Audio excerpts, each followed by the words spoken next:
Hey,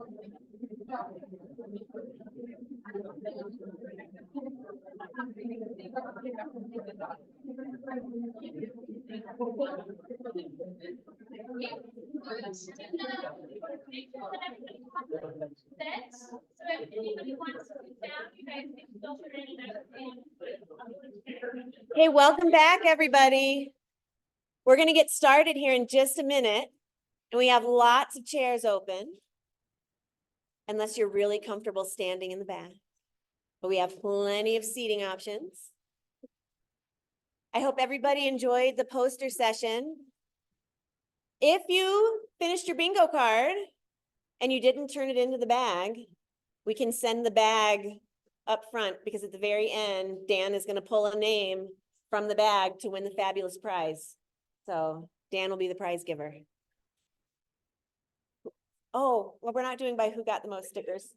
We're just going to draw a name out of the bag. But thank you. If you got the most stickers, thank you for talking to all the students. We appreciate it. So, yes. Okay. Welcome back, everybody. And welcome to everybody who's on Zoom. Everybody has been eagerly awaiting getting to hear from Dan. And we are so lucky to have so much knowledge, deep knowledge about apple trees and apple history in this room today. So Dan Bussey is visiting us from Wisconsin today. And Dan is a cider maker, apple historian, and the author of the Illustrated History of Apples of North America. And this set of books won the 2018 Literature Award from the Council of Botanic and Horticultural Libraries Association. Dan is on the board of directors for NAFEX. NAFEX is a really great organization. If you are interested in any sort of fruit growing, check them out. I think it's only, is it $17 to join for the whole year? It's not very much. And they do all sorts of really great workshops and things online. So NAFEX stands for the North American Fruit Explorers. It's really wonderful. They connect people who are passionate about fruit, including backyard growers, orchardists, and researchers. So Dan is also the orchardist for the Silverwood Park Heirloom Orchard in Wisconsin, and was previously the orchard manager for Seed Savers Exchange in Decorah, Iowa. Dan has been featured on Science Friday in the New York Times and was a featured speaker at the Heritage Orchard Conference that's out of University of Idaho. And they have a backlog of recordings from back to 2020, which are amazing. So definitely check that out.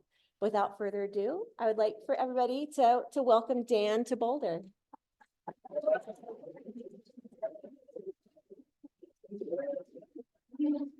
Oh my heavens, thank you for coming today. It is really a joy and a privilege to be here. And I just wish to thank Amy for inviting me. You know, there's something really strangely comforting about being in the fossil room, since I kind of am one myself. And I noticed the hopla face in the back corner there. Boots, is that you? You look familiar. You're looking a little skinny. Oh, well. Anyway, sorry, I like to ramble on. But anyways, I was asked to kind of give a title for the talk. And I had a couple of that I was thinking of, and I guess we ended up not using them. But the fun part was, my favorite is, of course, with malice aforethought. My apologies to John Grisham. But otherwise, it ended up being The Accidental Malice Explorer, or How a Couple of Books Can Ruin Your Life. That's where I'm going to go. That's my title. So I've been asked to talk a little bit about the work I managed to put together a few years ago and got published. I suppose the reason I started the project as long ago as I did was to satisfy a little bit of curiosity that I had. I was beginning to plant apples in my own orchard, and I wanted to know more about them. Had I any intuition what I was going to run into, or how many varieties I was going to ever find, I should have run screaming away then, but I didn't, and the rest is history. I'd like to acknowledge two quotes that I want to share with you. I found these sort of uncannily relevant to my situation. The first is from Eva Peron, of all people. And it says, "Without fanaticism, one cannot achieve anything." The other is from the Polish poet Czesław Miłosz, quoted in the Montreal Gazette a few years ago, that says, "The living owe it to those who can no longer speak or beep to tell their story for them." The first quote is perhaps the reason that the book Illustrated History of the Apples in the United States and Canada came to be. But now it's the second quote that I'm devoting the remainder of my life to pursuing.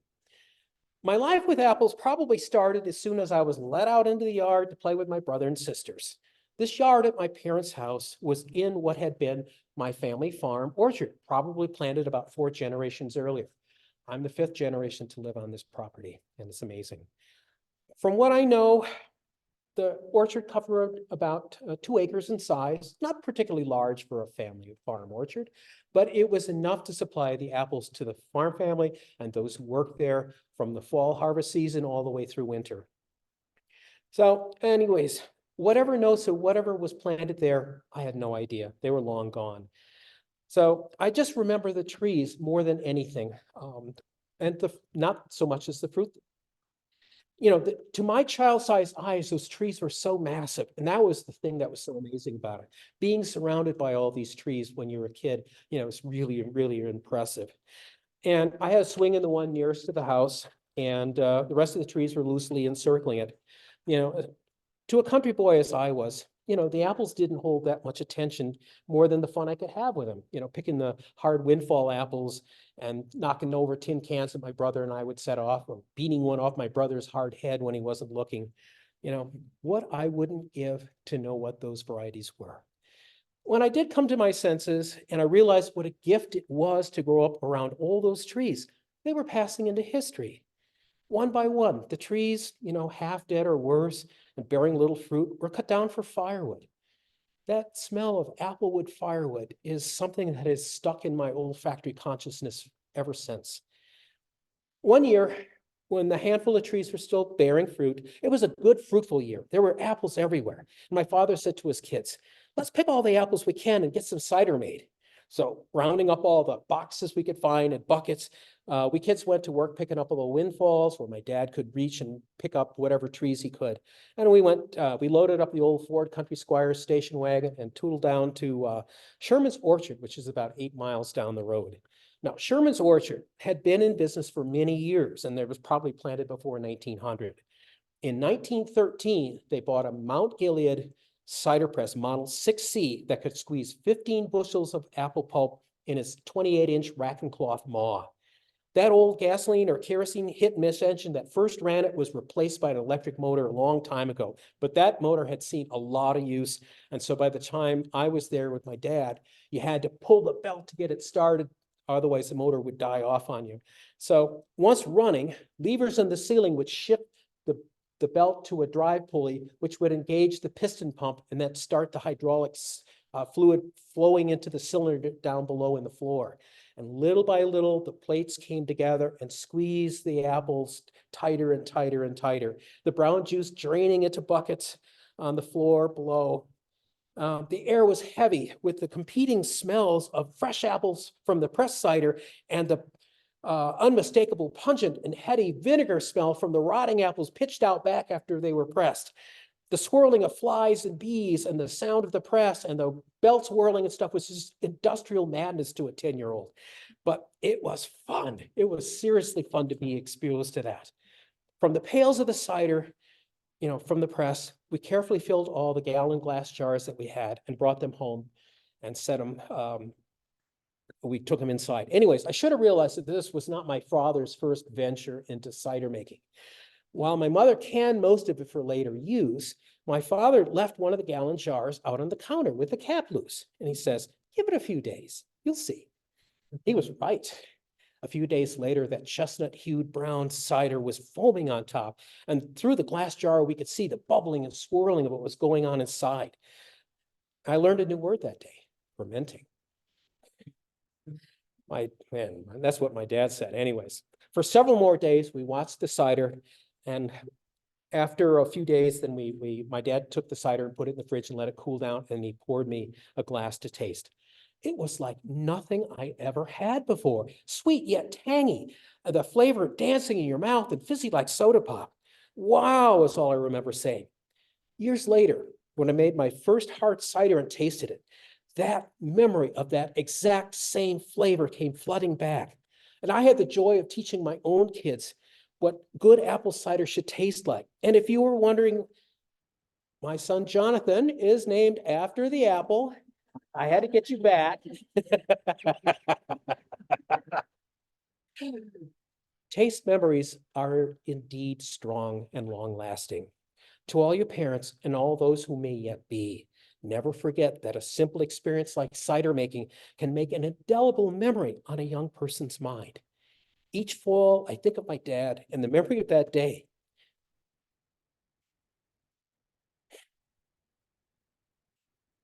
And I relive the fun we had and the wonderful fresh cider. It's a memory that will stay with me forever. Fast forward, my dad died a couple of years ago. Anyways, fast forward a couple of years, and in the winter of 1979, I bought a couple of acres of land, and I was waiting to start building a house the following spring.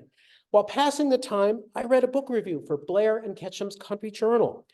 It was a book review for Apples and Man by Fred Lape. Fred Lape was the director of the George Landis Arboretum in Esperance, New York, overlooking the Schoharie Valley. Anyways, Lape wrote about the rise of the equally loved and despised red delicious apple and the myriad of wonderful varieties we have either lost or tenaciously still hang on to because of their superior flavors or textures. And anyways, heirloom apples were at that time not on many people's radar. But this book said we need to protect, preserve, and rediscover the old varieties before we lose them forever. What fascinated me as much as anything were the names of these apples. Red Astrakhan, Black Oxford, Blue Pearmain, Yellow Transparent, Golden Sweet, Wolf River, Cowsnut, Sheep Nose, Cat's Head, and so on and so on. Even before I was going to build my timber frame house, I was going to plant an orchard. Had I not found this book, I probably would have grown whatever I could find locally at the garden center and be content. Rome's, Cortland's, and Max, oh my. Sorry, that's my apologies to L. Frank Applebaum. This book happened at exactly the right time, and it ended up being one of those cliched moments that I look back on now as a book that forever changed my life.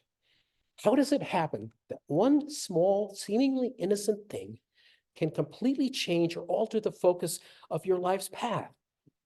Just know it can, and be ready for it. In the back of Lape's book were two things, namely the bibliography and the list of the very few nurseries that were still raising and selling heirloom fruit trees. The most notable one, the biggest one in the country at that time, was from New Fairfield, Connecticut, Baum's Nursery, Otto Baum, proprietor. Otto was an old German man who I had a chance to talk with. He had a real heavy accent, and it was really fun chatting with him. He told me about his nursery and about the few varieties that he thought I might find interesting to try. So I sent for a few to start with. You know, $6.25 each. I could afford to get a few. So I sent for Golden Sweet and Blue Pearmain. And to those, I added a Wolf River and a Northwestern Greening, both Wisconsin apples that I found locally. And Baum's catalogs were very basic. They were copied from like a hand-typed original with occasional added margin notes and brief origin notes and abbreviated descriptions. You know, no wasted fluff or superlatives here. It was basic and efficiently to the point. I loved it, but yet it made me want to know more about these apples. Information was there, but it just never seemed like it was enough. So I went back to Lape's book to see what publications he referenced. Pondering it all briefly, I had this idea that I might be able to collect information on the apples that I was growing or wanted to grow and keep an inventory of others just for a lark. That curiosity became a fanaticism, exactly what Eva Perón had said. I had a dozen trees the first year, another dozen the second, and I kept on until I had over 250 varieties, all in semi-dwarf rootstock. Oh, my poor wife.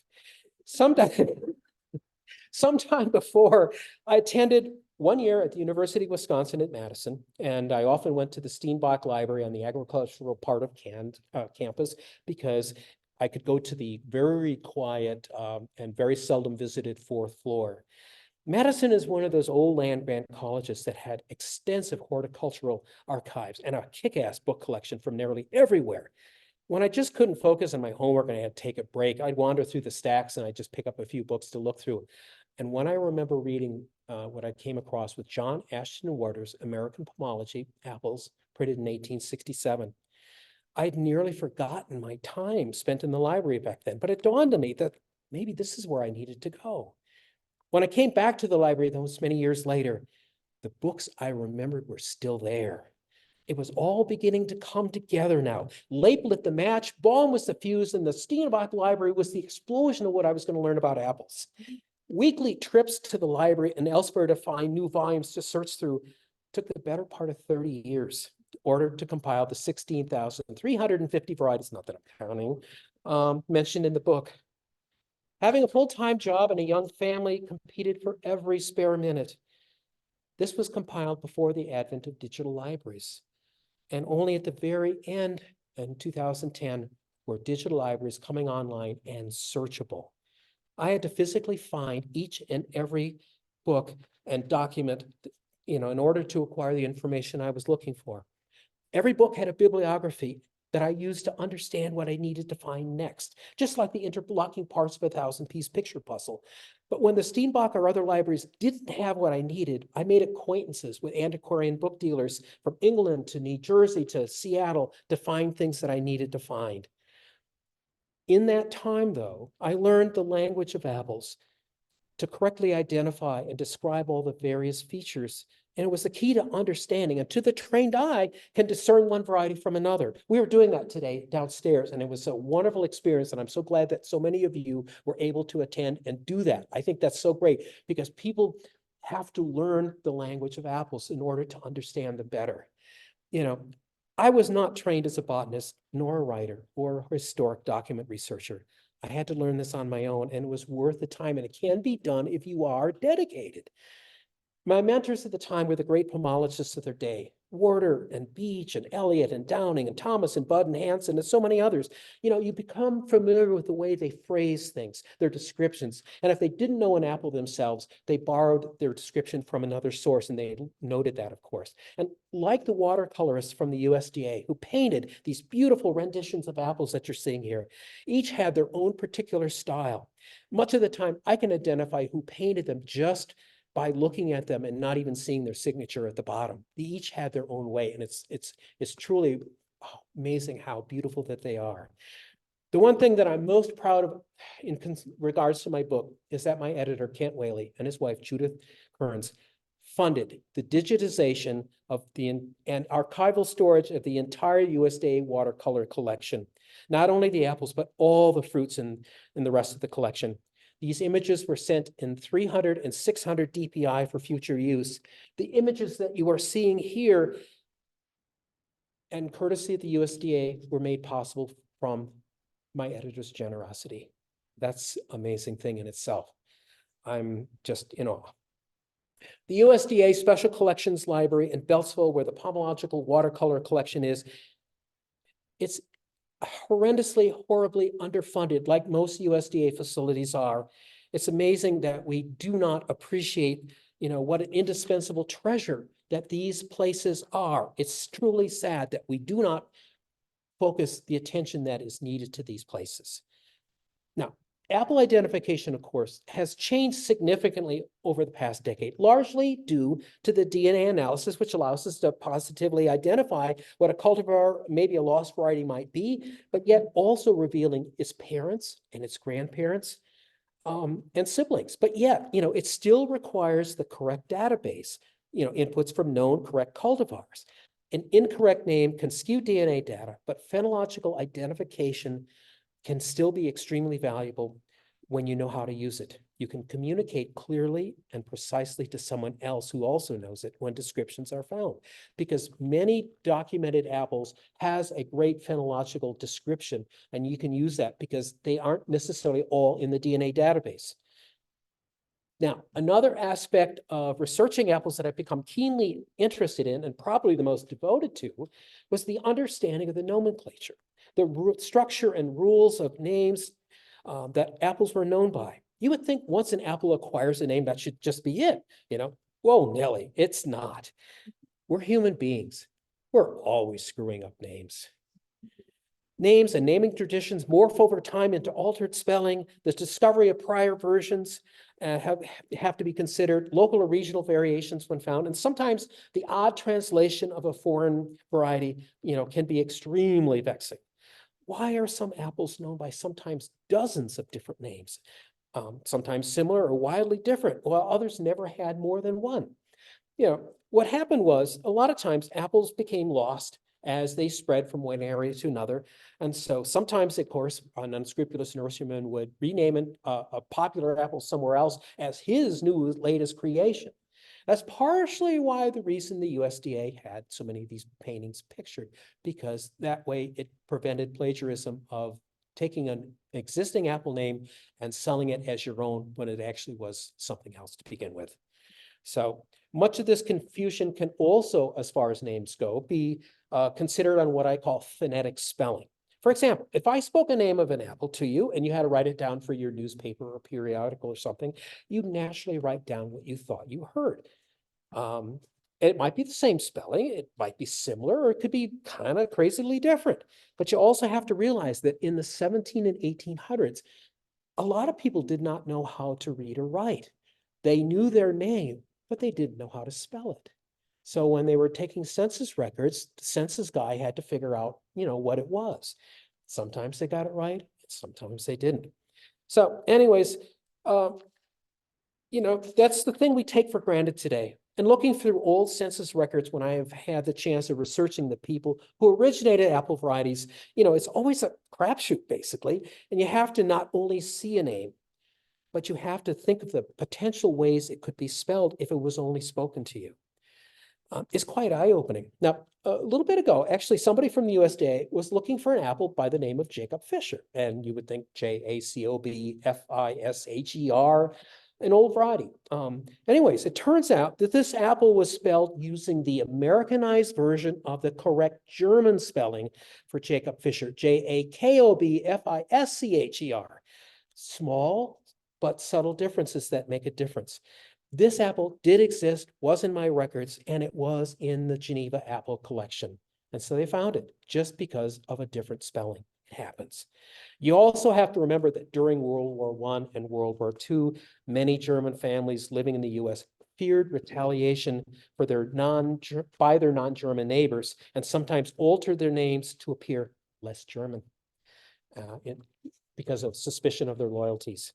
So names get changed for a lot of reasons and not always good ones. Authors of pomological literature commonly borrowed entries, as I mentioned before, and much as I've done to create the apple book that you see there. This was fairly normal, but unfortunately, if the first reference got a name wrong, then a cascading series of errors is promulgated by all the succeeding authors who borrowed that entry to put in their own book. Case in point, Darling Russet, erroneously renamed as Darlington Russet. Darling Russet was brought to notice by and named for Henry Darling of Perrysburg, Ohio. The orchardist and nurseryman Franklin Reuben Elliott wrote about this apple in his fruit book of 1854, but somehow mistakenly used the name Darlington Russet instead.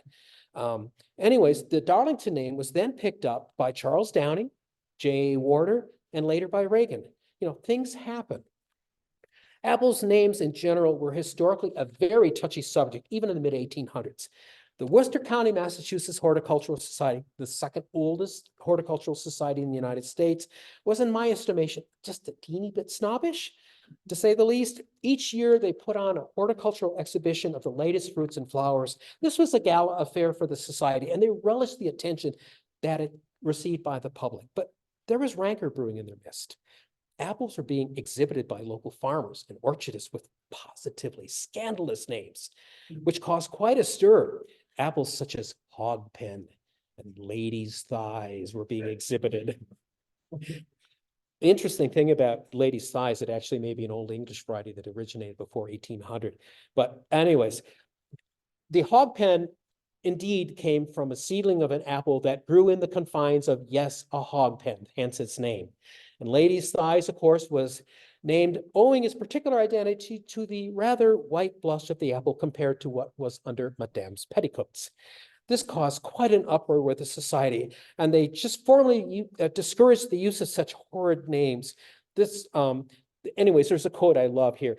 "We would rather see these apples exhibited anonymously than bear these horrid monikers," unquote.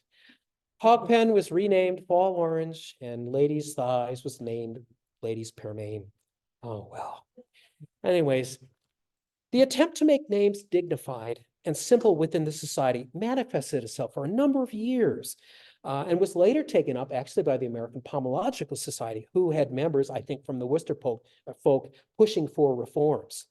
Anyways, and this then, some 50 years later, this effort produced a very significant USDA publication entitled The Nomenclature of the Apple by William Henry Reagan and published in 1905. I forget the particular name that the USDA had, it bulletin number like 151 or something like that. Anyways, this publication listed over 6,000 varieties, maybe it's 7, I forget now, that were recorded in North American literature between 1804 and 1904. Besides the references cited, it included a list of the supporting synonyms that each apple could be known by in different places in the country and a brief coded description of each apple, if known. I had heard about this book and I spent months trying to find it. When I was finally able to locate a copy, I thought it would be the be-all and end-all of everything I was trying to find out about apples. Right. It was an incredible book for so many reasons, but yet the maddening part of it was the descriptions were so brief. They didn't tell you much of anything. And it was all done in code to save space. Hundreds of apples were listed with code YRS, meaning yellow with red stripes. Well, what makes one different from another? You know, more importantly, it was the names that were listed that caught my attention more than anything. The new rules and nomenclature adopted by the USDA, among other things, forbade the use of possessives or, whenever possible, shorten any name to a single word, even if the original had been in use for centuries before that.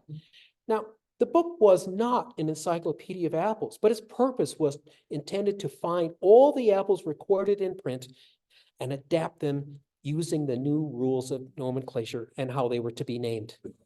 I felt that so much was missing here. You know, ponder this recent development that's been in the news. The American Ornithological Society has now decided to remove the human possessive names from birds. You know, because for one, birds existed long before the people who discovered them and were given credit for their names, but mostly for the reason that some of the people whose names have been attached to these birds were historically less than savory characters.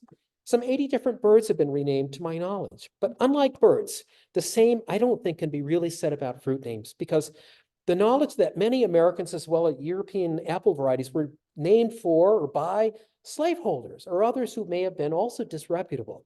We can't escape the fact that because humans, or what Bob Ross calls happy accidents, that so many apples have come to be. Why take away the human element of a name that might be a bit superlative or suggestive? It's part of each apple's own unique history, good or bad, and in my mind, it's theft by omission.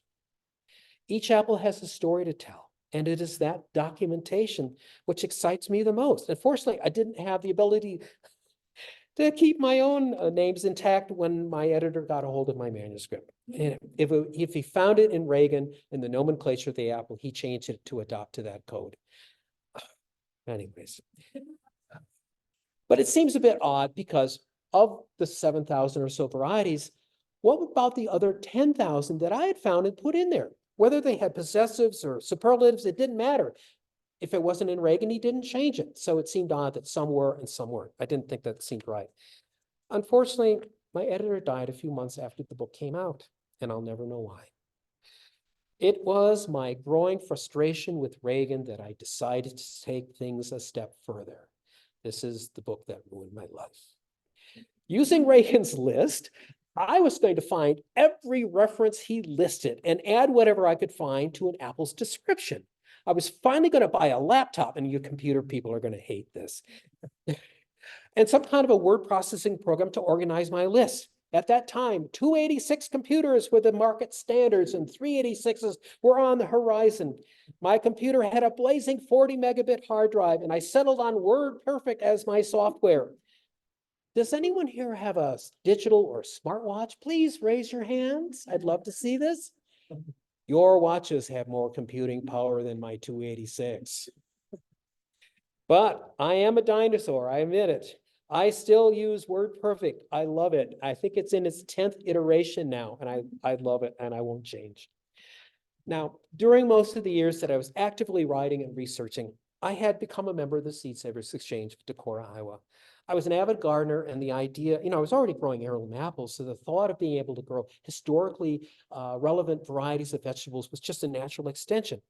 And in 1989, they planted the beginning of their orchard, and they were obtaining varieties from Dr. Elwood Fisher of Madisonville, West Virginia, and later from noted collectors like Charles Estepa, California, and Nick Botner from Oregon, among others. Reading the variety list made my head just swoon, and I had to go see it for myself.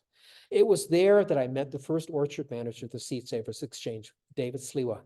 Sliwa, who still lives in the Decorah area, is so extremely knowledgeable, and it was such a pleasure to listen to his talks.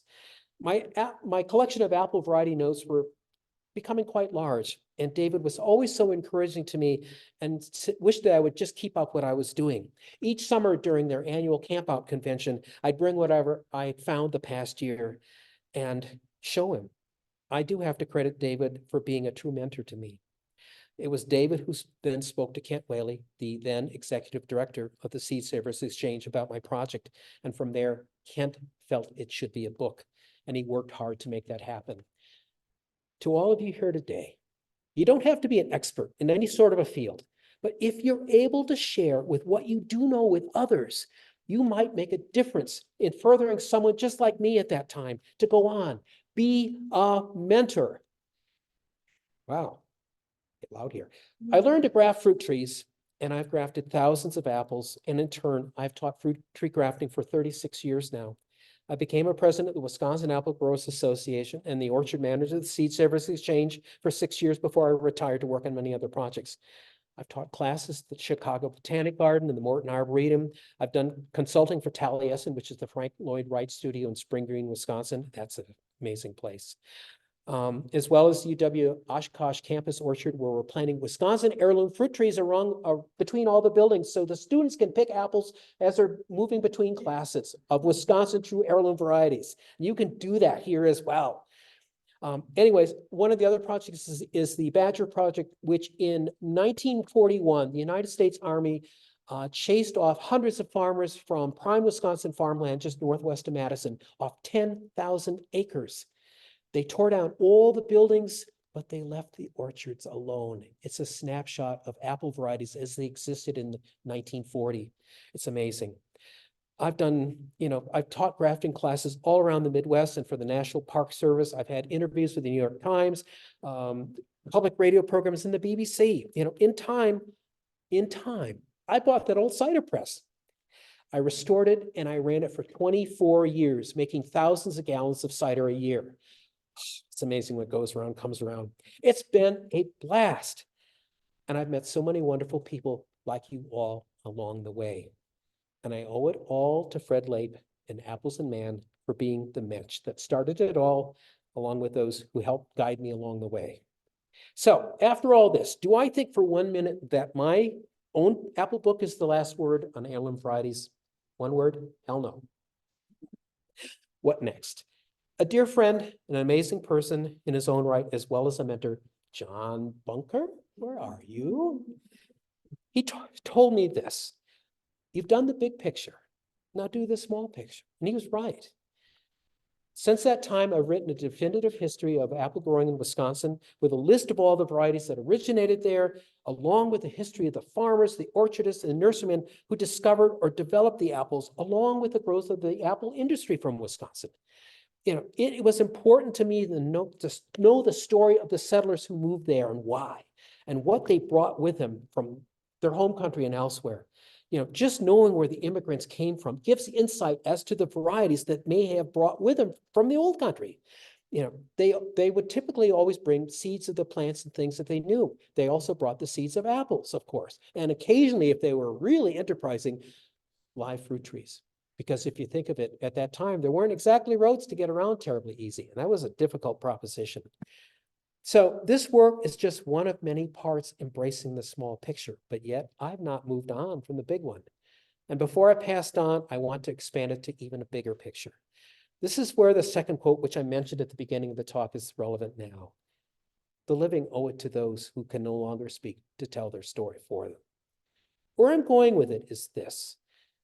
I'm going through each and every entry in that book. Are the names right? Are the references right? Is there a backstory whenever I could find one? I want to continue not only about the apples, but the human side of these varieties. While I found a surprising number of small yet consequential mistakes that need to be corrected, there's also omissions that need to be accounted for. I've uncovered some very curious and entertaining stories, which I hope to tell you about afterwards if we have time, that aren't in any published apple books. I've had the pleasure of spending 3 weeks at the Special Collections Library at the USDA in Beltsville, Maryland. Here, I was able to hold in my hand the manuscripts and personal copies of more than a few significant pomological texts, like Charles Downing's third edition of the Fruit and Free Trees of America before he passed away in 1885, and William Cox's unpublished second edition of 1828. Where I'm going with this is this: no publication is ever the last word. The margin notes that I found in Downing's own hand showed additions he intended to include in future volumes, while sometimes I could see a big X that he crossed out of variety because he had that entry wrong, or it was a synonym.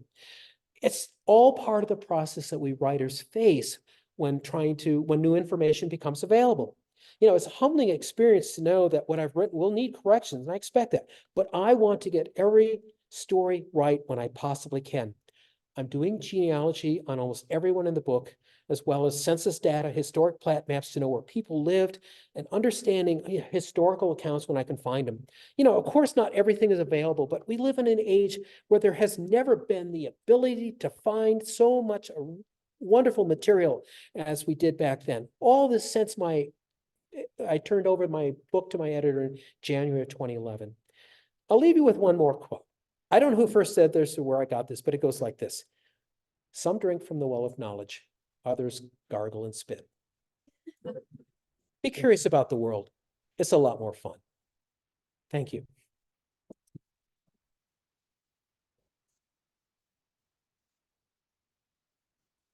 We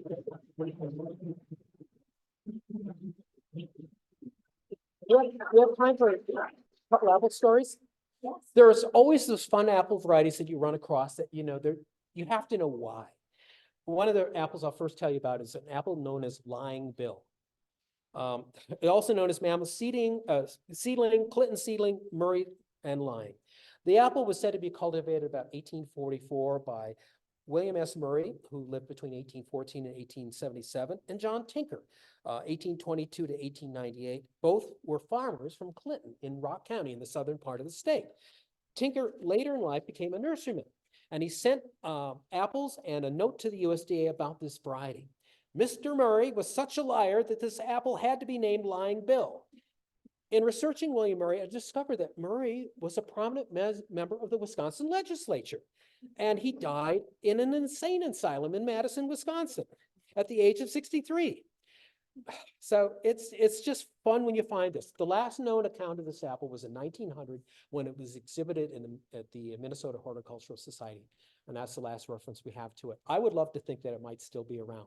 Old Lying Bill may not be dead yet. Anyways, another apple is known as Blondin.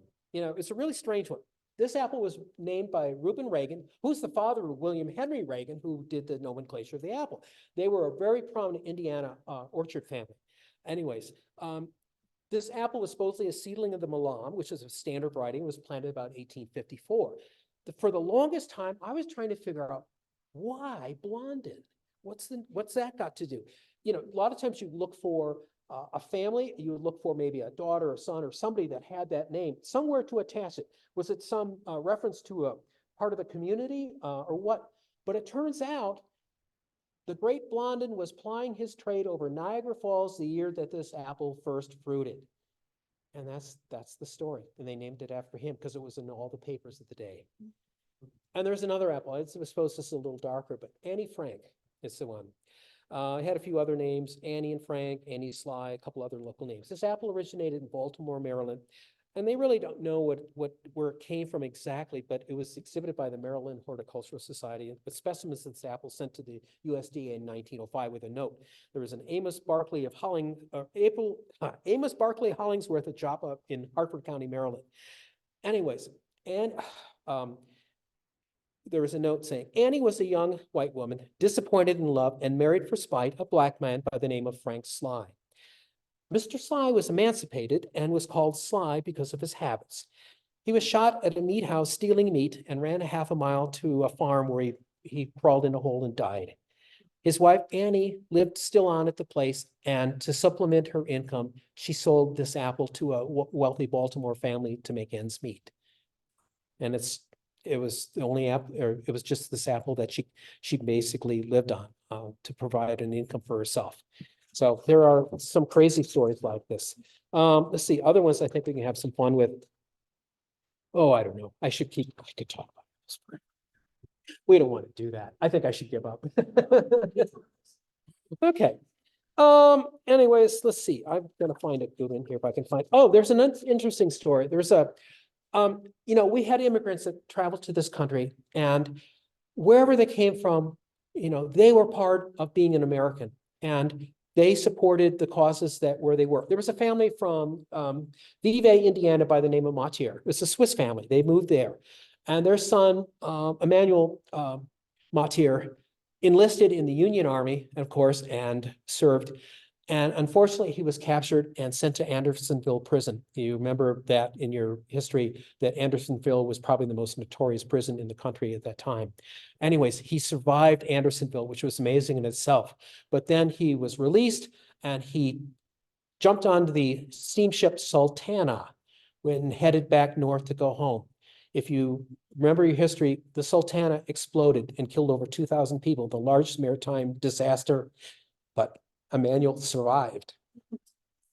He lived for a few years later before it passed, but it says to how people believed in this country and supported it, and at their own expense. But they introduced an apple variety called Gole, and we don't know if it still exists or not. It's just one of those things, but it's really kind of fun.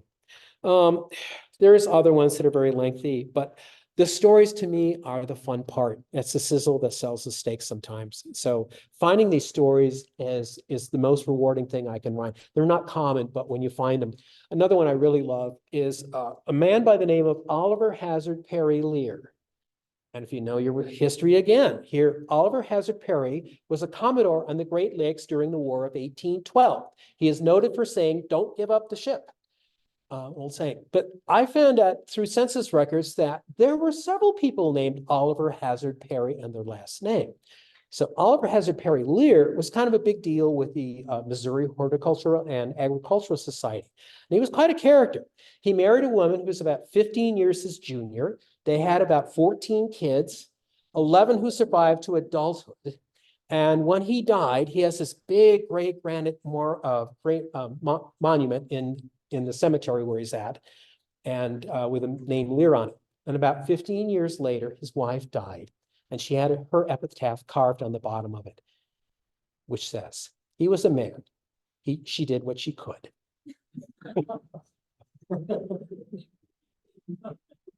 It has nothing to do with the apple, but I love those stories. What a patient woman. Thank you. I'll leave you with that. Okay.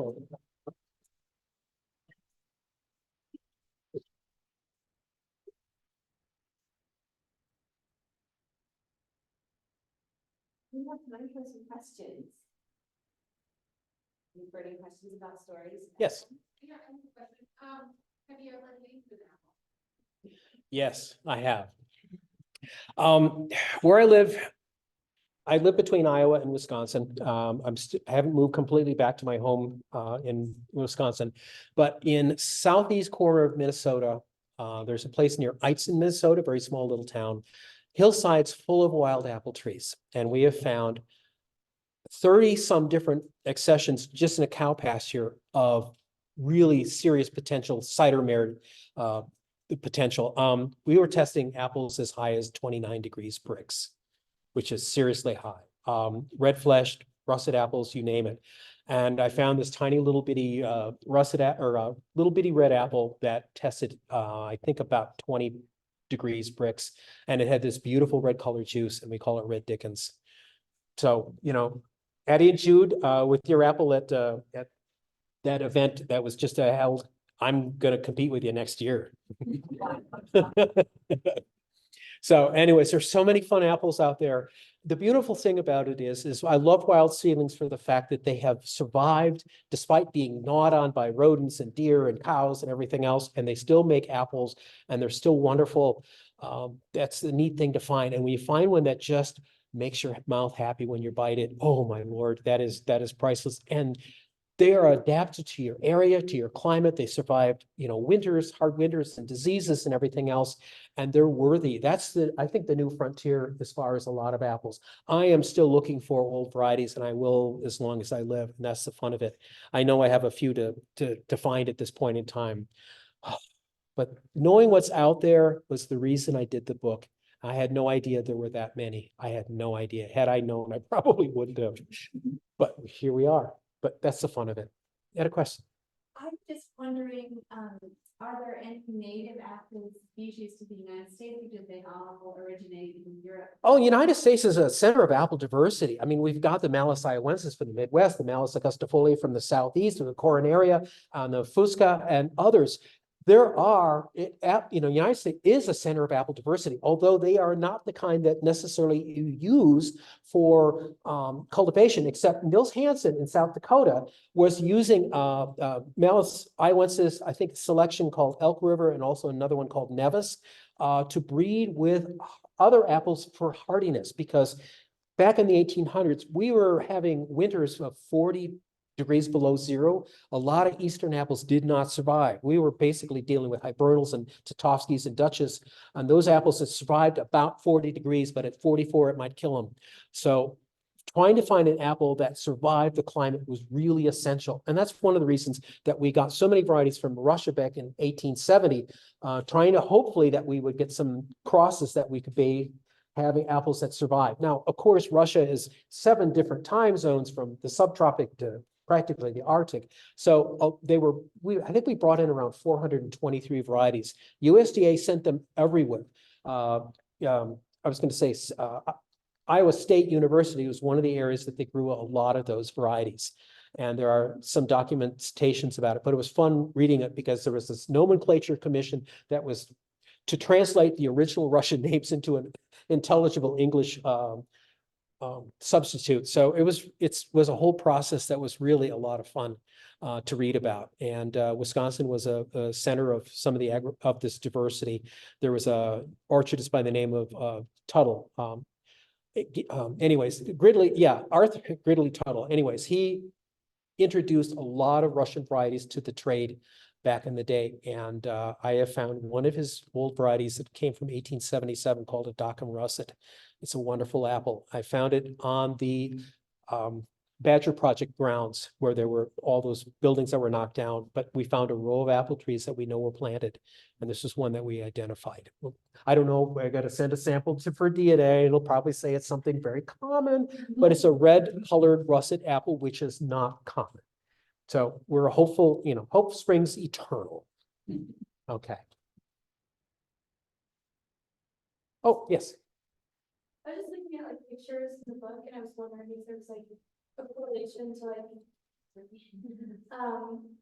correlation with like the amount of seeds or like the size of the seeds, and like if that correlates to anything like an apple, like taste wise or size wise or anything. I don't know. I'm just curious because there's some apples that have like small seeds, and then there's some that have like 12, like 10 or 12 like medium sized seeds. Nope. The short answer. It's random too. I didn't know. It is random. That's the thing. Some apples produce a lot of seeds, others don't. I mean, that's the fun of it because they're so different. And the old adage is every apple plants an orchard because, they're so genetically crossed. They're heterozygous. And of course, as they pollinate, they cross in so many different ways that you could take the seed of that apple and plant 5 maybe different trees, and each one may be completely different. Very few are ever known to come somewhat true from seed.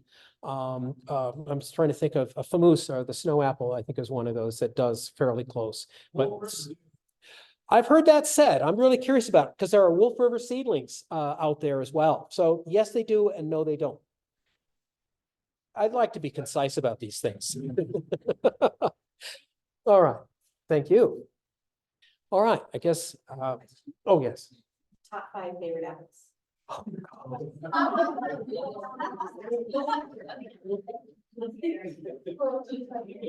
All right.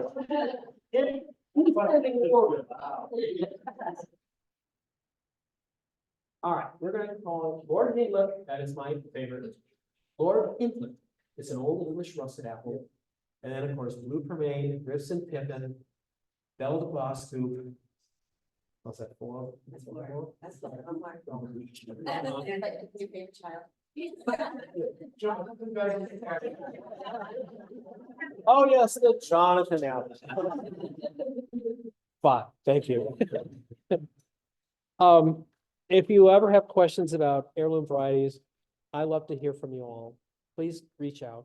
I know how you know how to get a hold of me, but please do. I love it. This is the energy and excitement that I see at this facility is so amazing. When I started this, there wasn't this kind of stuff here. You have all taken and run with it. I think that is the most amazing thing. I have to give you all so much credit for this. This is truly, it just makes what I've done just so much more relevant. And I feel like, yeah, I am a link in that little bit of chain that we all are doing because of the excitement that we have. How does it get better? Yeah. Exactly. So thank you all. Take care and have a wonderful evening.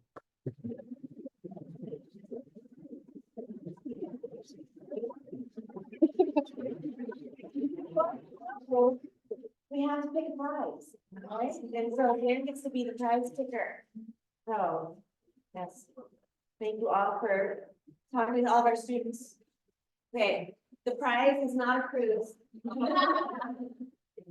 Oh, it's got my name on it. Yuri. Thank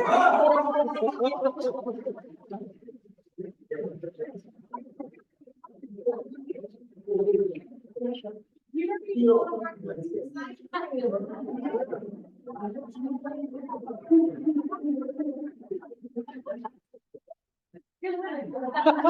so much for coming.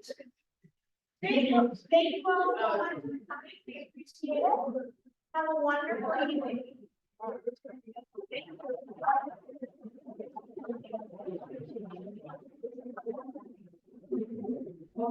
Let me turn off. Okay. Thank you so much. Oh, okay. Hey.